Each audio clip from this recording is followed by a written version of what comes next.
Good morning, everybody. Welcome to the Meta Cafe. Grab your cup of coffee or your tea, sit back and relax. Let's chat about what is going on up in the stars, up in the sky, up in the planets, and in those invisible points that we call the nodes. Good morning, everybody. I see people starting to join in, so I'm going to wait for a couple minutes and just chit chat with you all a little bit. Because I don't want anybody to miss anything this morning. Although I do not have as packed of a morning as I had yesterday, I want to find out from all of you if you did the question, what has you stuck, blocked, or limited? If you did some work with that yesterday, I would love to hear from you. Type in, right? Tell me what it was that you found, that you discovered about yourself, or about what it is that you've been waiting for, or, well, now I just gave it away. I just gave away today's theme. What are you waiting for? Right? That was the question I posed this morning. What are you waiting for? I could have even asked, why are you waiting? A couple of different questions like that, but it was all built upon the yesterday's question is what has you stuck, limited, blocked, right? What's got you feeling closed in? And then I just want to hear from everybody if they've done that, question for themselves yesterday. Good morning, Amy, and good morning, Elisa and Anne and Chanel. Great to see you ladies so far this morning. I'm sure more people will be checking in here shortly. We have another wonderful day on tap with the moon in the sign of Leo today. And the void of course moon not getting to us until tomorrow morning, very early, 2:15 a.m. my time to noon 30 my time. So let's see, that is going to be about 5:15 a.m. to 3:30 p.m. for you all on the East Coast tomorrow. Literally your entire workday just about gobbled up by the void of course moon. But then the moon shifts out of Leo and into Virgo energy. So we do have some great energy coming up for us to get some things done. But literally all of that is predicated upon the questions that we are coming up with this week. And yesterday, so I see more of you joining. So give me an idea on whether you asked yourself that question. Did you do any work around what has you stuck, or what has you limited, or what has you blocked? And if you did, what was it, right? Was it a belief? Was it an emotional connection? Was it a fear? Was it something that was real and tangible that stands in your way? Or was it just something so much smoke and mirrors? Poof, the minute you choose to work through it, it goes away. I want to hear from you because today's question is a little bit different, right? It is, what are you waiting for? Right? What are you waiting for? I think that's what I actually even named the show this morning. It never shows me that, but let's see. Nope. It's not going to show it to me, but I'm pretty sure that's what I said. What are you waiting for? And the reason I'm bringing that up is because this morning, as I was looking at this chart, I realized that Mars is sitting in a square to both of the nodes today. The North Node, which is the direction of your Dharma, let's call it your Dharma, and the South Node, which is your Karma. So one you're having to let go of and let it, destroy the past, and the other is that you're looking forward to the future, right? Or you're looking forward to what comes next.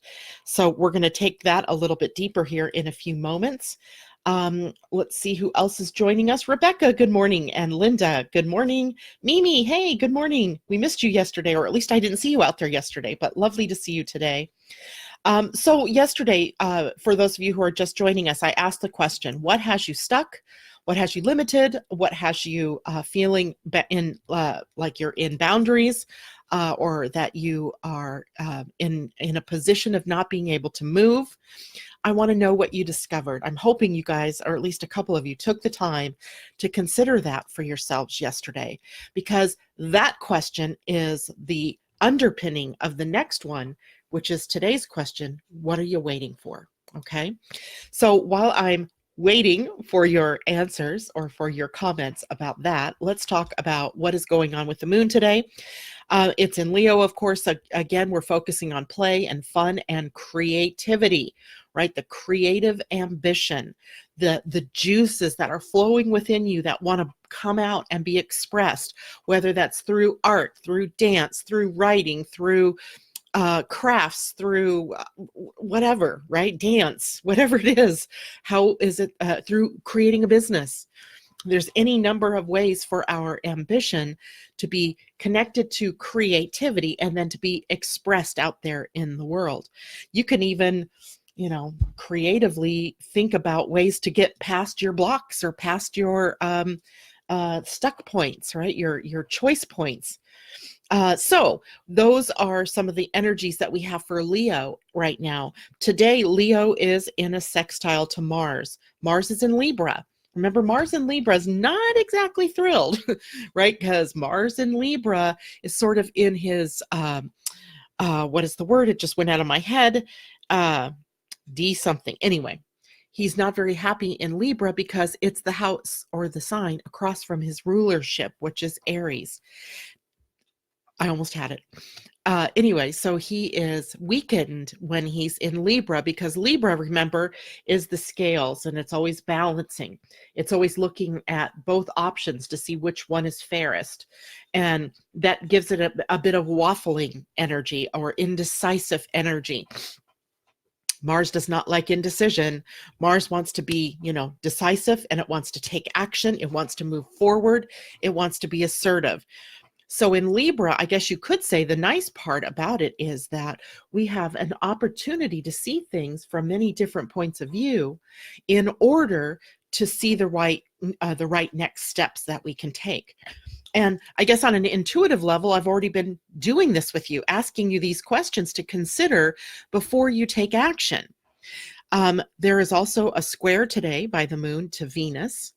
And Venus is also in a sesquisquare to Chiron today. So we'll talk a little bit about what that means in a minute.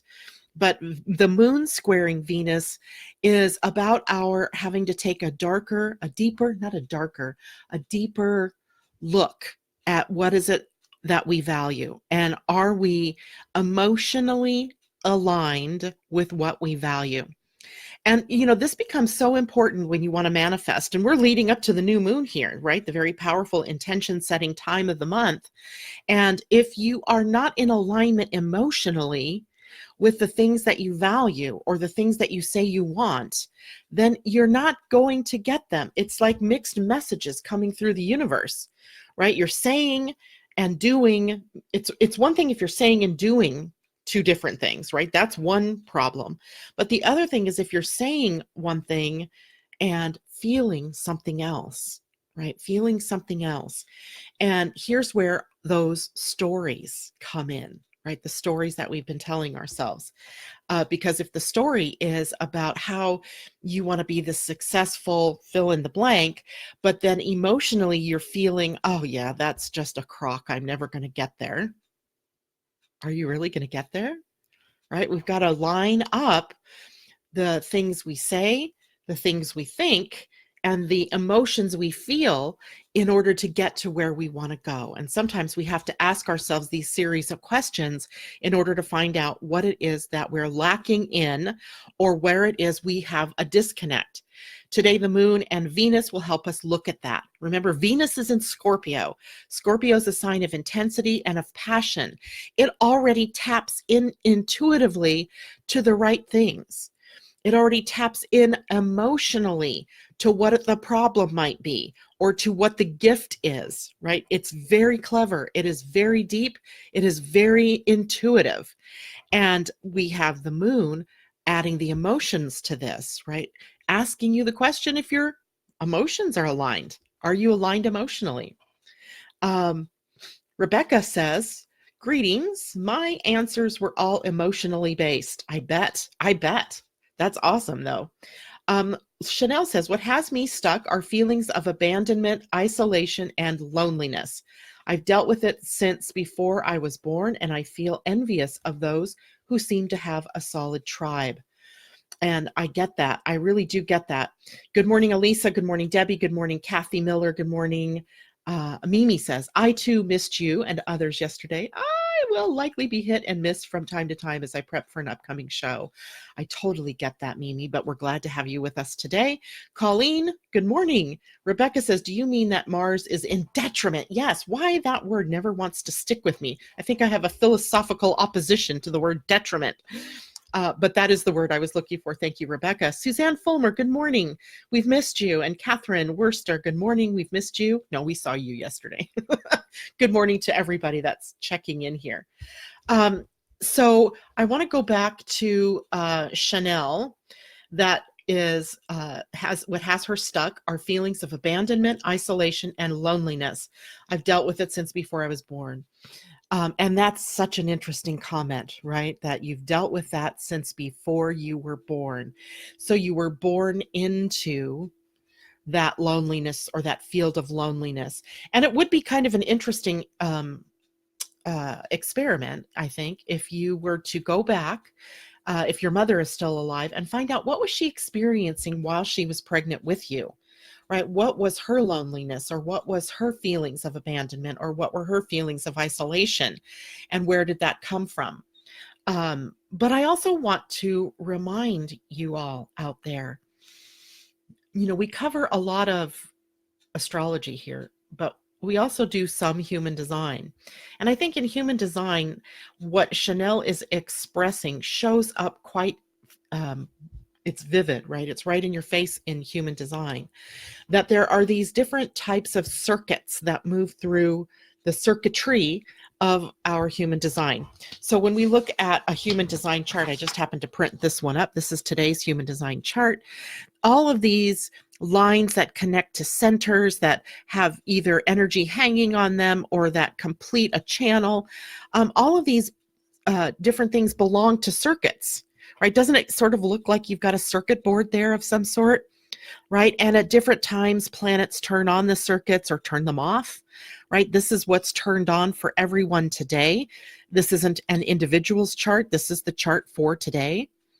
And that circuitry is there's three major circuitries. One is the individual circuitry, one is the tribal circuitry, and one is the collective circuitry. Now, what Chanel is expressing is the energy that comes out of the individual circuitry. And there are three sub-circuits under that. And so we see that we would likely see, if we had Chanel's human design chart up here, that she's sort of skewed to the more individual circuitry. And the people who are here with individual circuitry will often say that they feel lonely. They will often say that they feel like they just got dropped off here on this planet, and where are my people? Right? They don't understand, like, why is it that they don't feel like they belong here? And they often express feelings of that kind of isolation and abandonment, like people are walking away from them. Well, there is a reason for all of that, and it's a part of your journey here on the planet, Chanel. And I'm just saying this without having the advantage of having your human design chart in front of me. But I'm guessing, because of the words that you're using here, that you're carrying a lot of that individual circuitry. And the people who carry individual circuitry are here to mutate the tribe, right? They're here because they think differently, because they see things differently. They're almost like the precursor energies to an evolutionary leap. And that mutative energy is often different. They see differently. They behave differently. And that differentness, remember, by genetics, let's say, we are tribal-oriented people. We're hive-oriented. We're group-oriented. And so when we have an individual that comes with a lot of individual energy, which makes them feel like the outsider, like I'm outside looking in to the collective, it can exacerbate those feelings of being outside of the group. But it's from outside of the group that they can do the most good, right? Because they're not caught up in the traps of the tribe or caught up in the traps of the collective. They can often see things in a new way. And Chanel, that gives you access to doing things differently, to being unique, to being you do you in this. It doesn't mean that you don't belong to a family or a tribe or a group. It just means that sometimes you have that feeling of, I don't fit in, or I'm not on the planet. I often describe it as I got in the wrong line when I got here to the planet, like, getting ready to birth. I was like, oh, wait, I'm in the wrong line, but it was too late. I couldn't go back. So I know that feeling. But let me say, you are a part of the tribe, and what you're feeling is just that differentness that you carry. Enjoy that differentness, right? Focus on what it is that makes you different. Focus on what it is that you have as your gifts and what it is that you're here to share. And I'm seeing a lot of hearts and little, reactions coming up. I'm wondering if there's a lot of you out there carrying that individual circuitry that is prompting you to do that, where you're feeling sort of like what she feels like. Let's see, I'm going to go down, and Chanel says she's still not alive, but my dad wanted nothing to do with me, never met him. Then family slowly fell apart over the years. Okay. I'm okay usually, but every now and then I feel it deeply. That is another part of that individual circuitry, is that it tends to take you into a lull, right? It takes you into a darker place. And I'm going to call it the womb, right? Very similar to the emotional center, where you get into a spot of incubation. I always think of that as incubation, when things when things are quiet, when you don't feel like there's a lot coming up or a lot of things opening up for you to do. It's likely incubation, right? Something is being built or born within you, and then it will come and express outward from you in the right place, in the right time, with the right people. And you got to also understand, this week we have, I think it is Venus, is it? Or Mars? Let's take a look here. Who is sitting at gate 43? Oh, Mercury. It's Mercury. And then next week, literally the 24th, the next week for human design, Venus will be sitting there. And the gate 43 up in the ajna that leads down to the throat is another one of those. It's a gate where you feel different. So if you don't normally carry the gate 43 in your design, suddenly you have it there, right? I'll show you where it is on the chart. Here it is up here. Here is the ajna. And you see this little gate right there hanging? That is the gate 43. What is that other? Oh, it's the black line here, gate 43, right? Hanging here. And if it's hanging there because it's suddenly new, then it's not connected up to the throat. So it further, exacerbates that feeling of isolation. And it's waiting for a breakthrough. And it means likely what you need to do, Chanel, is to get out and about, right? Go to Starbucks or a restaurant or a park. I don't know what the weather's like where you live, but if you can get out where other people are, it can begin to connect some of that circuitry up for you and might help you move through that feeling of isolation and so forth. Your family, likely that you build yourself, will be your tribe. Your clients are likely a part of your tribe, right? And look to your profile in your human design and see what those numbers are. You might be like a 5-2 or a 6-2. Those numbers sometimes, those profiles can sometimes feel a little bit lonely. If you're born on a left angle cross, that can feed into it too, because you're not here to be there for just anyone, right? You're here for a specific group of people. And until those people find you or you find them, it can feel a little bit lonely. So there's a lot of different things there, but it's not that you're lonely or abandoned. Those are things that are in the past, right? Those are things in the past, but we tend to live out that story. So rewrite that story, right? Rewrite the story. Sit down with a pen and rewrite it. Talk about what it is that you want, how it is that you've created your life, right? I am now a part of a loving group of like-minded people. We share ideas, we share time together, we laugh, we play, we have a great time. I'm feeling included.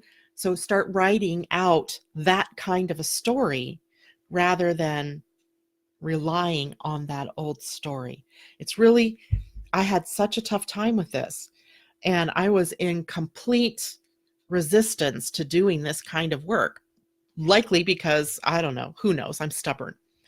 But once I opened up that, it felt like a dam. Once I opened up to doing that kind of work, it felt like a dam had burst. And now every time I meet up with something that is not pleasant, or that I, am fighting against, or like the question I asked yesterday, where am I stuck? Where am I? Blah, blah, blah.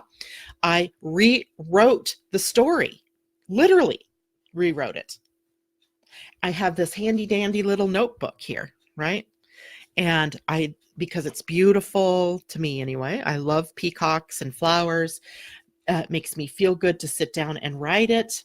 And I rewrote the story that I was telling myself.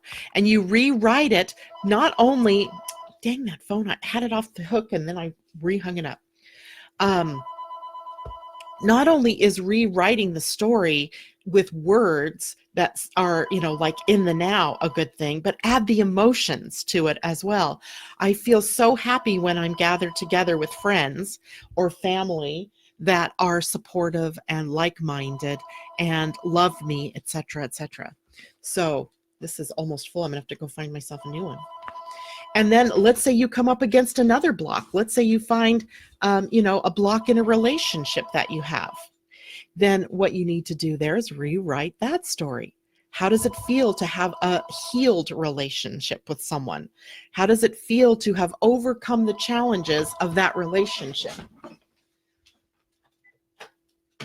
Off the hook. Sorry, guys. So, put yourself in that position of rewriting those things, right? That are not the old story, but are the way you would want it to be, right? That's the key. Marissa, oh, thank goodness we are talking about stuck energy today. Stuck. And I know I am standing in my own way. Good morning, Kristen. Chanel, everything you said. Yep. I get it. Good morning, Jody Buller. Good morning, Diana Ballgard. Great to see you. Latricia, Marissa says, Chanel, you are part of our tribe here. Oh my gosh, that is awesome, right? You're part of our tribe here, right? Of our astrology community, and you're participating with us, and we love and accept you for just exactly where you are. Now, who was it that just told me they were stuck? Oh, Marissa, was it? Yes, Marissa. So let's take a look at that story of stuck. What are you telling yourself? Right? I asked the question so you would look at it. I definitely wanted you guys to look at this. Like, where am I stuck? What has me penned in? Where do I feel like I can't move? That feeling of being in a straitjacket, or something like pressing down on your head that's keeping you down. Where's that? And what is the story that is attached to? And then once you have that story and you can hear it, then all you have to do is rewrite the story. It really seems so simple. And then reread that new story. Reread it before you go to bed at night, right? The things that you tell yourself last before you go to sleep are the ones that really stick with you. So if you're telling yourself how stuck you are before you go to bed, or you go to bed and you're reviewing your day, and in that review of your day, you see all the things you didn't get accomplished, or all the people that didn't call you back, or all the sales you didn't get, or all the blah, blah, blah, whatever, all the arguments you got into, etc. If that's what you're rerunning in your head when you go to sleep, you're literally sort of seeding that energy into the next day, right? You're seeding that energy. But if you go to sleep and you have a new story to tell yourself when you go to bed, right? When you lay down and you go into that, I sometimes will, I never grew up really praying before I went to bed. I mean, I wasn't really in a religious household. But I would, sort of go to bed at night and I would just sort of review my day. I've always done that. And my sort of way of doing that as a child was I would look at all the fun things I did that day and all the, great conversations I had. But as I got older, it was funny because that changed to being like I should have said this and I should have done that and blah, blah, blah. And it became sort of a learned habit then. When I would go to bed at night, I would be thinking about all the things I should have, could have, would have done during the day. And you know how when we have fights with people, we relive the fight in our minds, and the thought is always, I should have said that. Why didn't I say that? And that was what I found myself doing. And now here I'm sitting at 50 some years old, and I'm looking at that, having to go, wow, you've really created a monster there in your own mind. So if I've created that as a monster, then what can I create as the hero to overcome all of that? And it's just a small little shift, right? You're shifting into can I think about positive things before I go to bed at night, right? And what can I do to change that story?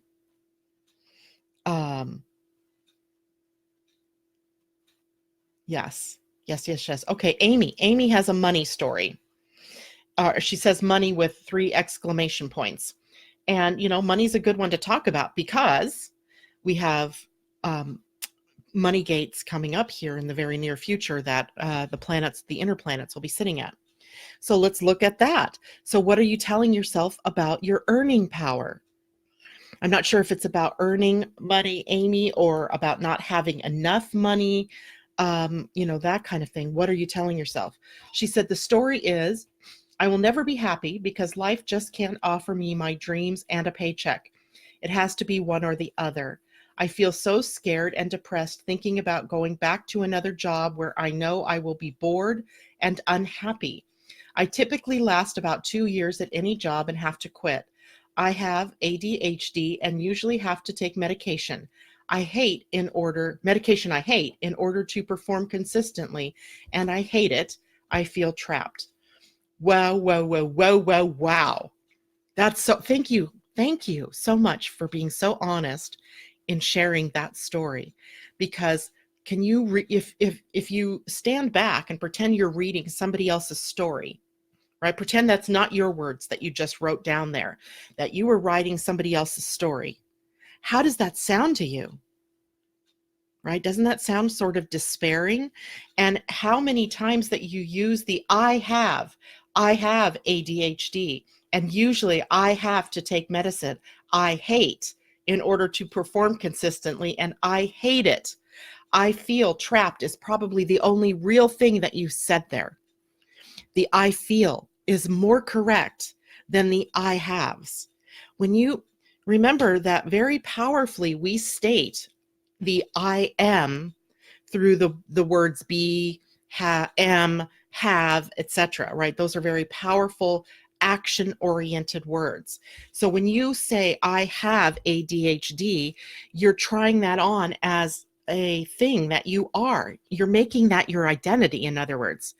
But when you said I feel trapped, that's truth, right? Because that's the real thing. I'm feeling stuck. I'm feeling this or I'm feeling that. I'm feeling depressed. I'm feeling lonely. I'm feeling isolated. I'm feeling like I've been abandoned. When you use the word feeling, it leaves you some space, a little bit of space, right, to change the feeling. You could say, I feel trapped and I'm looking for the solution, or I'm looking for my opening. I feel like that there's a light at the end of the tunnel. You can start to write a little bit of the story that opens it up just a little bit, right? I see the light at the end of the tunnel, and I am excited for the day when I feel free, right? So rewrite this a bit, Amy. Story is, I will never be happy because life just can't offer me my dreams and a paycheck. I am so excited that I'm living the life of my dreams and earning a healthy income from doing this. It took me years to get to this point, and I'm so excited that I've made that. I'm so excited that I'm living my dreams. I'm living the life that I thought I never could have. It was just a thought that I couldn't have everything that I wanted. And you can rewrite this whole story. What was the next one? It has to be one or the other. I have embraced the feeling of love and joy that I am living my dream and having a good paycheck, making a great income. I'm supporting, and, go on, embellish it. I'm supporting my family by, giving them money when they need help. I'm able to donate money to a foundation for other people to achieve their dreams, and keep that story rolling. Write it, rewrite it. You can probably copy and paste that, plop it in a Word document or on a notepad or something like that, and just take it sentence by sentence and rewrite it. Rewrite it into the positive, right? And then throw some feeling in there, right? It feels, how do I feel? I feel excited to get up every morning, right? I'm excited to get up and face my day. I'm excited to see what more of my dream can manifest. And this reminds me of the work that, oh, Lord, what was his name? Jimmy Twyman.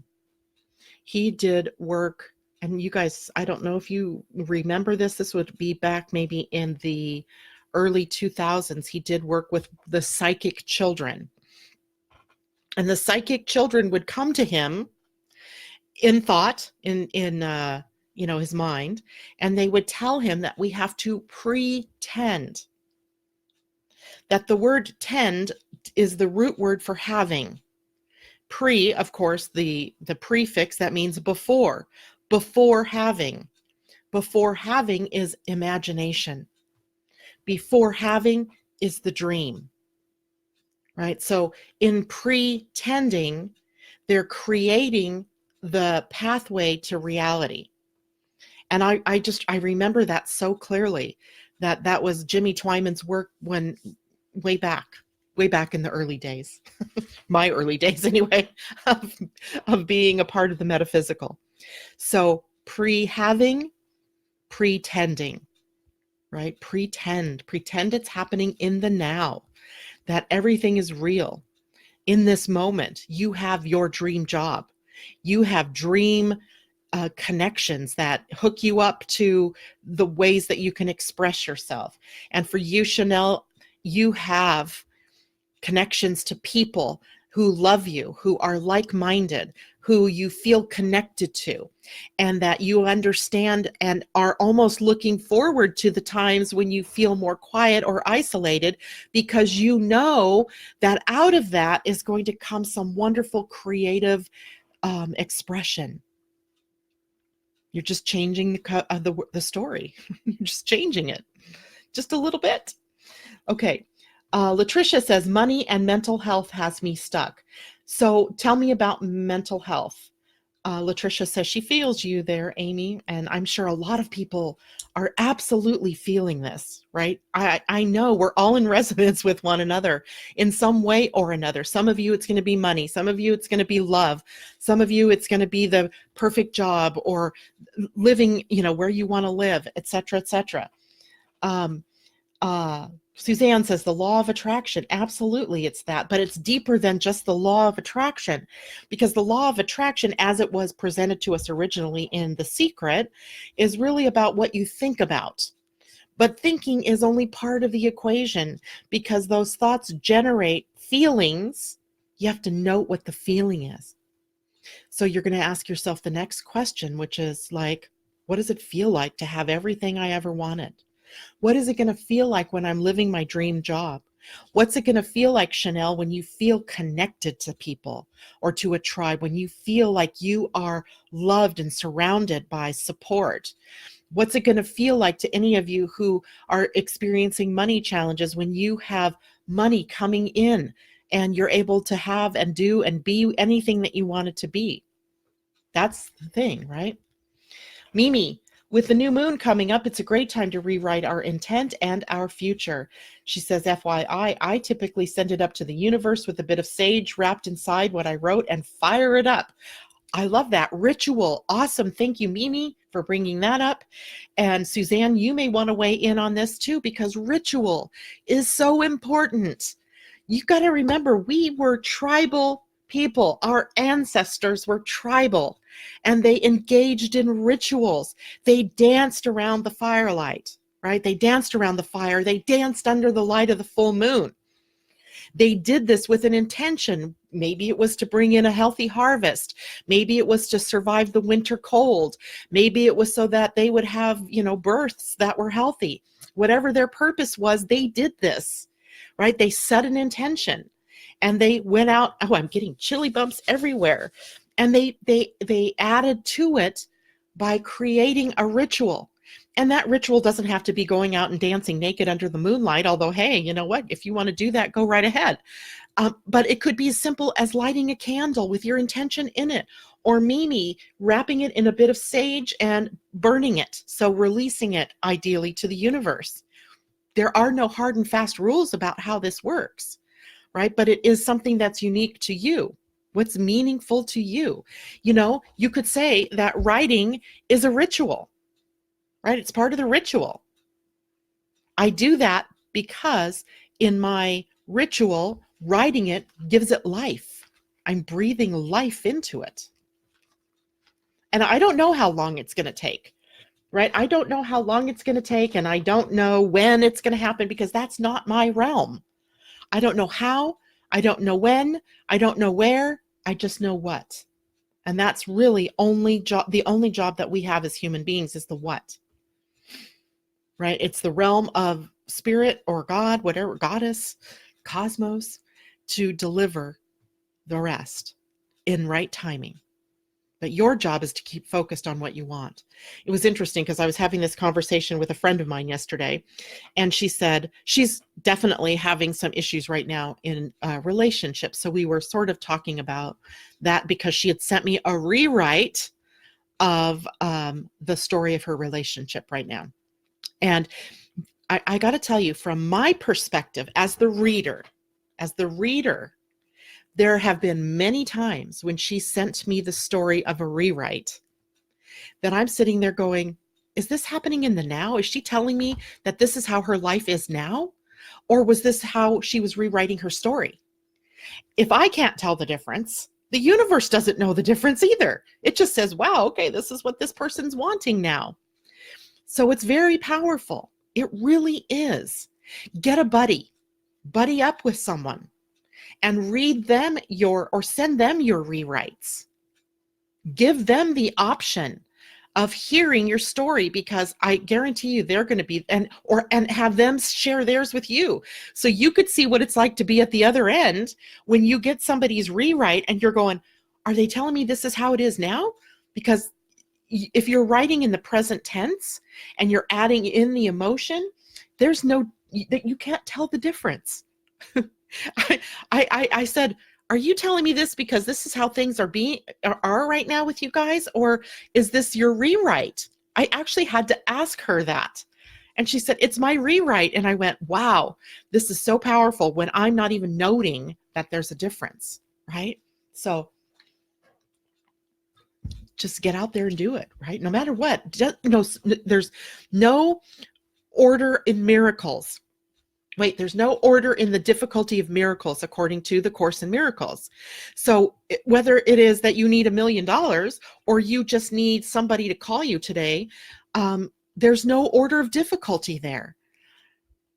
It's only in your mind that you think you're limited to taking a long time to be able to get $1 million versus having this 10-minute gap before somebody calls you back. So that's another thing that's going on up in our mind. Rewrite that. In the right and perfect time, the money I need to build my foundation comes through. The right people gather to give me the resources or whatever it is that I need to carry on. In the right timing, my spouse, my partner, my friend will have the time to sit down with me so we can work out our differences politely, lovingly, compassionately. I'm making stuff up just on the fly. It's really very simple. Karen Devine says, I'm working so hard on healing this horrific pain I've had for years.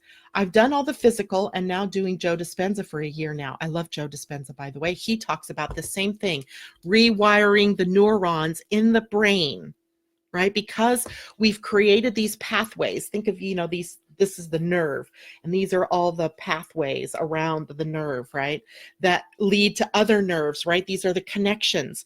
And you've instilled in this nerve a belief or an action or a pain, a wound, whatever it is. And then it's interacting with all the nerves around it, all the cells around it. And it's been, given this message. So it's going to take you changing this message in order to move forward. And I know pain is a difficult one, right? Pain, I feel like you're saying you have some physical pain. I've done all the physical and now doing Joe Dispenza's affirmations and prayers. Any insights would be welcomed. Well, first of all, I think affirmations and prayers are additions, right? I would say they're support.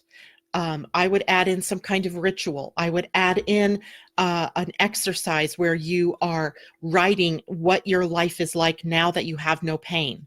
And I wouldn't even use the word pain. I would say, my body feels so good.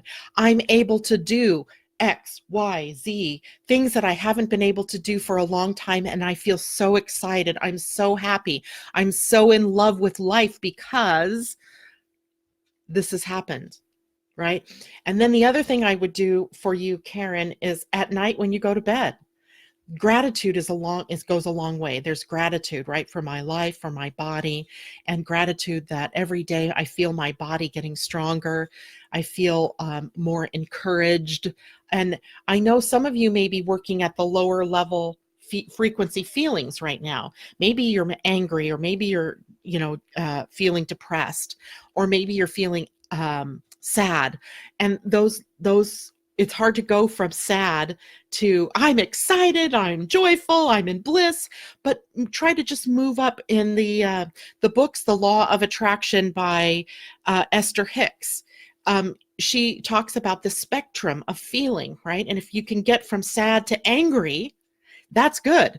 If you can get from angry to bored, you're moving up the scale. If you can get from bored to interested, then you can get from interested and you just keep moving up. So sometimes it's hard to believe that you could get from depressed to joyful, but that shouldn't stop you from trying to move your frequency up through that ladder, nor from creating a new story. Remember, you are the author of your life. And maybe even, Karen, asking the pain, what has it been showing you? What's it teaching you?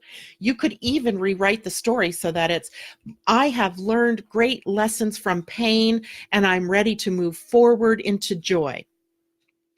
I'm ready to move forward into greater activity. I'm just trying to think of different ideas, but it's you that is feeling the energy of stuck. So it's you that can get unstuck. And I would use words like, I'm free, right? I have freedom of movement, right? I have freedom to choose what happens next. And use those kinds of words in your writing. That's what's going to motivate you to keep moving forward. Suzanne said, and a ritual does not even need to be that elaborate. Can be so simple as to ponder staring at a fire. That's profound too, because I think it was I'm pretty sure it was Albert Einstein, who, when he was working on a problem, like, he was working on math problems that would boggle the mind, or scientific ideas that would boggle the mind, he would sit when he was tired at night, and he would light a candle, and he would just get lost in a meditation of the candle light. And when he'd go to bed in the morning, he would wake up and have an answer, right? There's something to that you're saying, Suzanne. And that is, it's extremely simple to do something like that. Suzanne says, I will be doing a Samhain ritual on the 31st. So super excited for that energy. Remember, true, that's so true. The veil is very thin right now. It's getting thinner. It's getting thinner. And that means we have ready access to intuition, to information from the other side, from seeing ourselves more clearly. It is that time of year, right? That we can use the light, we can use the fire, we can use the thinning veil to connect to our guides maybe, or to our higher self, or to things that are mystical and magical and can propel us forward. So that's good. Thanks for sharing that, Suzanne. And Latricia, I pushed myself to go to Vegas for a business convention. When I got back, instead of feeling inspired, I felt exhausted and depressed. I started taking medication that had an awful side effect. Frustration set in because I'm tired of this cycle. Let me see more, she said. I too doubt my ability to earn the income of my dreams working from home. I too can't stomach another job where I will be stressed, bored, and out of control. I'm going to work on rewriting my story. Cool. Rewrite your story. And here's something else that I want you guys to understand. Latricia, I know you're fairly new to us here. Do you know about human design astrology? Because in that we find out your type. And attached to a type is a strategy for making good decisions for you personally. That's different from what it might be for me personally. And then added to that is an authority that tells you under no, with no, blind spots, what it is that you're here, how it is that you're here to engage in life. So my first thing when I hear you say that, I think you might be a projector. And a projector in a conference is going to be absorbing all of the energy from the peoples around them, right? Or a manifester, or maybe even if you're a generator, but you have a lot of open centers. Those open centers, these centers here that are white, these are all places where you take in the energy of the people around you, and it's not your energy. So it feels unnatural, but you may be taking action on that energy. And then you go home, right? You go home to your home, and there's not that energy. Now you feel cut off. You feel exhausted. You feel like, oh no, I've just wasted my time. And on top of that, you may have even entered into going to that convention in the wrong way.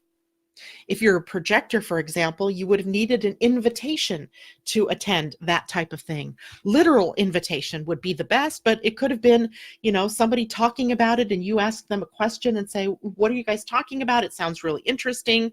And, you enter into it that way. But often a projector sees it coming into their life, and instead of waiting for the invitation, they just respond to it. If you're a generator, you're designed to respond. But if you're a projector, you're waiting. You're waiting, like Buddha, for the invitation to speak or to do or to go somewhere or to engage, right? So there's a difference, right? And a lot of the things that I hear you saying here are about, your human design likely. And doubting your ability to earn money and all of that kind of stuff can come, right now for every one of us, doubt is in the field.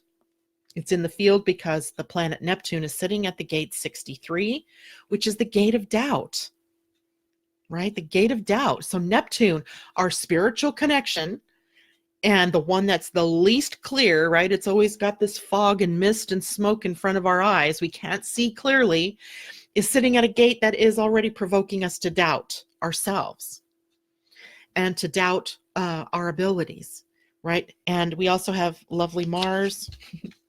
This is like a cosmic joke, sitting at gate 48, doubting our adequacy to be able to achieve anything, right? I told you guys that the October, November, and now into December window was going to be a tough one. And that's why if we can be proactive, right, and ask these questions, dig it up, right? Look at the ugliest of the things that Amy had to say, that Chanel was saying, that Marissa was saying, and that Latricia is saying, and anybody else who said something like that I might have missed. I'm not meaning to call only certain people out, but what does that mean for you? And how can you work through that? You have the tools to work through that, but it starts by asking those annoying questions. Where am I stuck? Right? Where am I stuck?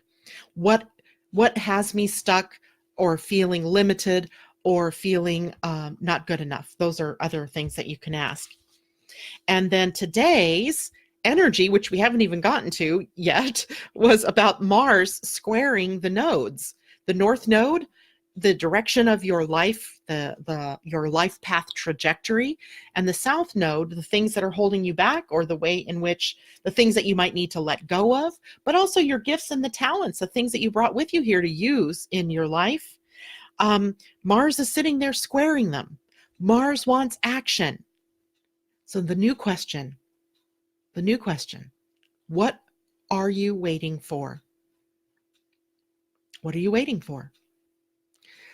And maybe you're waiting for an invitation if you're a projector, but that doesn't mean you don't do anything in the meantime, right? The projectors are waiting for invitations into the big things in life: relationships, jobs, spending big amounts of money, moving across the country, or even moving, period.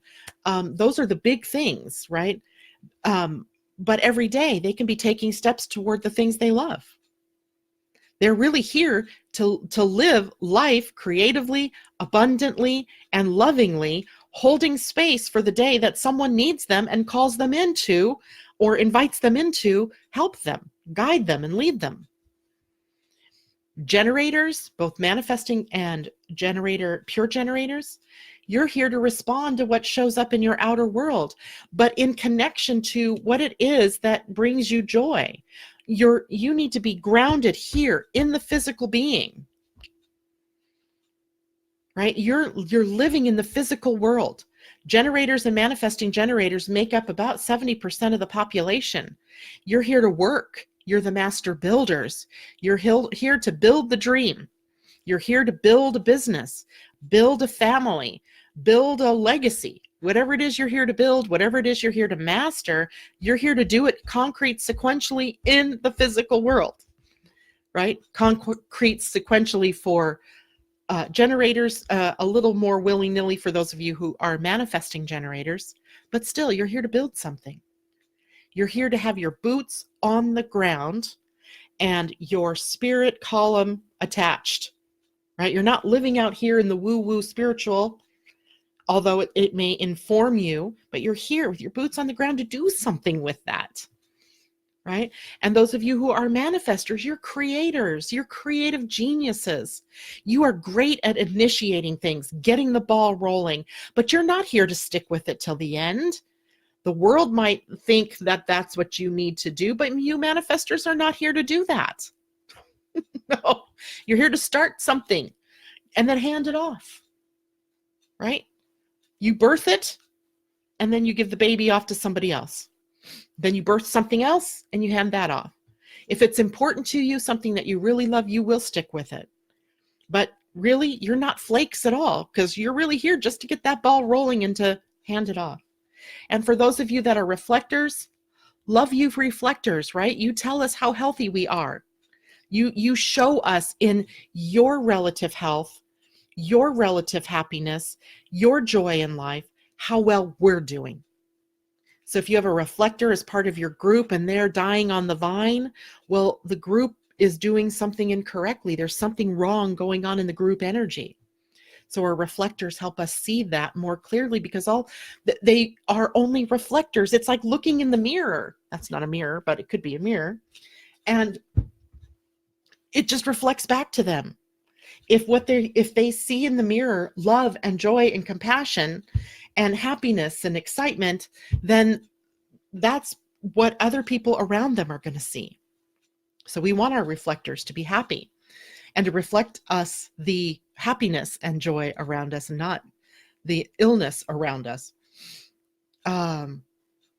Suzanne says, oh, you said sow incorrectly. I love you more. I think it was you that actually I heard say that one time, or somebody, and I went, oh, wow, I've been saying that wrong. So yeah, thanks.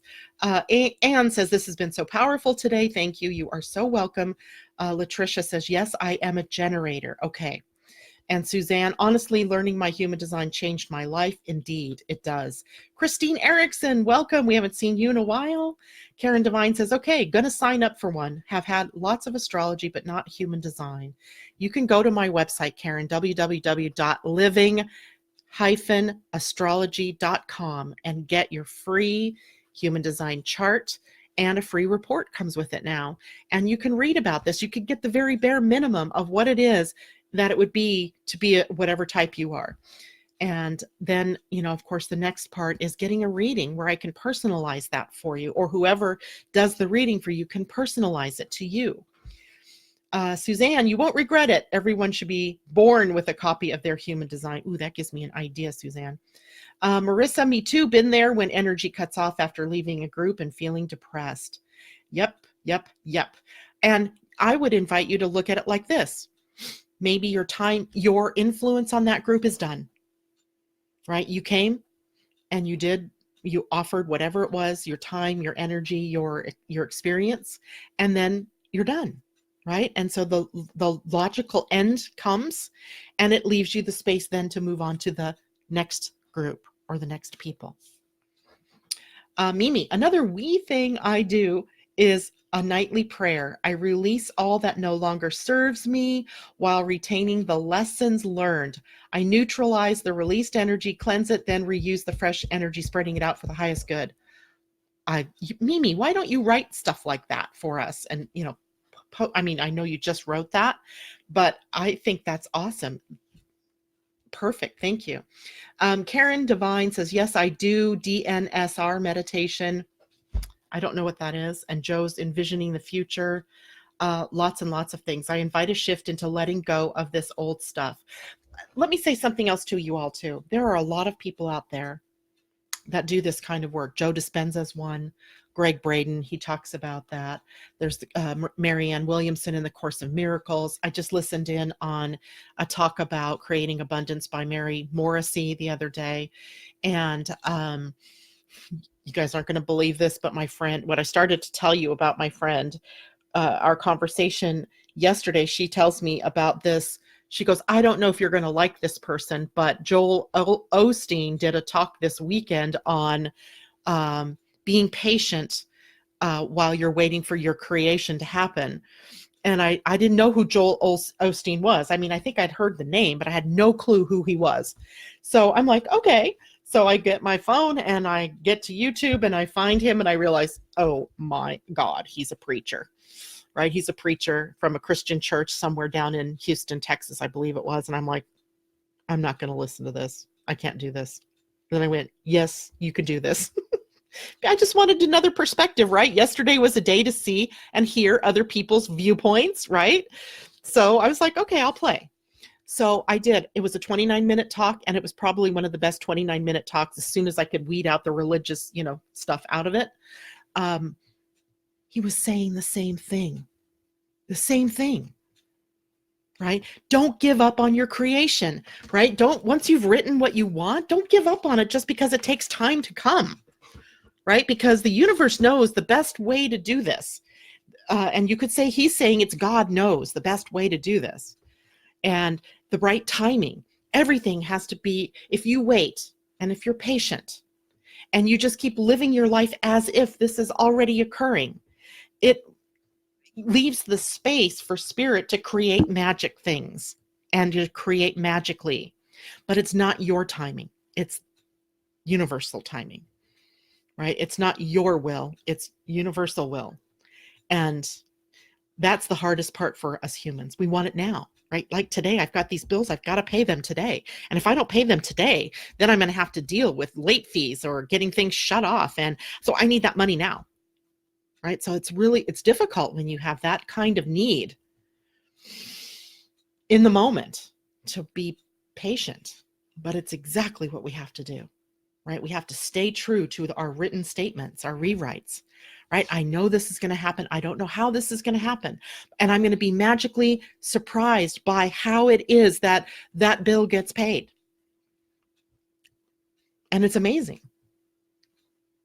And it's difficult because we want to worry. We are sort of, slanted more toward the worry sides of things, right? That's kind of a habit we've gotten into, worrying. So we've got to release that. And the best way to do that is to every time you feel that temptation, reread your statements. Write a new statement. Let's say you've been worried about how you're going to pay a certain bill. So rewrite it. I am so excited that I was able to pay off that dentist bill today. And it was so interesting how it happened. I released my attachment to how or when that money was going to come, and it just showed up. It just showed up. And rewrite that, right? Anytime that there's something like that, just rewrite it. All right. Christine Erickson says hello. Amy says, yes, I need to get a reading. Definitely. Suzanne says you can join my page, Coven of the Eclectic Sisterhood. We are a tribe, and they post beautiful memes and beautiful pictures, and they support one another. It's awesome. Colleen says Joel Osteen actually has an inspiring business story and how he got where he is today. So that is so interesting, don't you think, Colleen? Because my initial reaction was, it's religion. I don't want any part of it. That was my thing. I'm like, nope, not doing it. And then I went, whoa, whoa, whoa, whoa, whoa. Practice what you preach, Janet, right? I'm telling people to be open-minded, to engage the wider world, and to not see those polarizing differences so much. And that's what propelled me to actually open up and do that. And I was delightfully surprised. I didn't die over listening to what he had to say. In fact, what he was saying, I'm saying in the same, I'm saying it just in different words. It was amazing to me to do that. Colleen says, worry pretends to be necessary. Absolutely. Susan Bronlin says, I'm late. Where do I find this later? Right here on the Living Astrology page in Facebook, right? The videos you can, on the side, there's like a, what do you call that? A list of tabs, and one of them says videos. If you click on videos, all the videos will come up. Or you can check out my Living Astrology YouTube page. All of the videos go there as well. They're also on my website on the homepage. So I put them everywhere. It's also on Blog Talk as a podcast, so you can download to listen to later as well. All right, guys, girls, guys. I would love to just sit here and reread all of this. This has been really wonderful. And Bruce Lipton, I love him too, Rebecca. Jeffrey Wolf Green, speaking about recording your new story and listen to it while you fall asleep. That's awesome. For reprogramming's sake, it's easier when it sinks into our subconscious. That's awesome. So for some of you, like Amy and Chanel and Karen, who are, maybe having some more difficult things going on, that would be awesome, because you could put, like she said, that right under your pillow or right next to your, ear, go to sleep at night listening to that. Great. And there was something else I was going to say. Jeffrey Wolf Green is also an astrologer. He wrote a book on Pluto, and I have that book somewhere in my, it's fascinating. Very sexual though. I mean, he must have a lot of 8th house going on in his chart, because he can take almost everything back to our sexuality.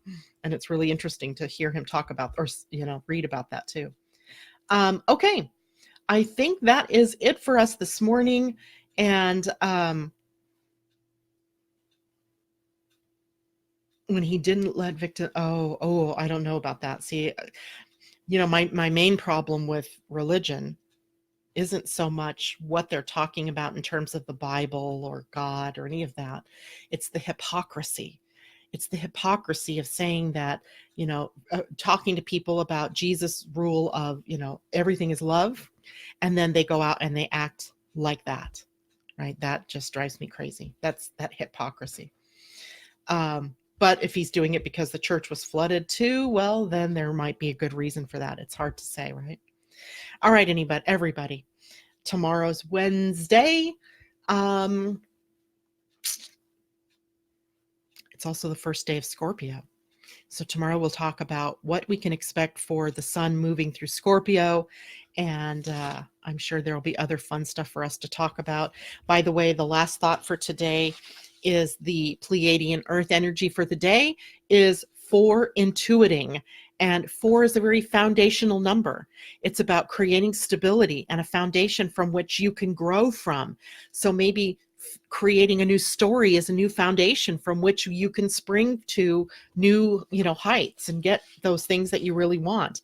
And intuiting is the energy of Kib in the Mayan calendar, which was the death mask or the vulture that is about transformation and regeneration.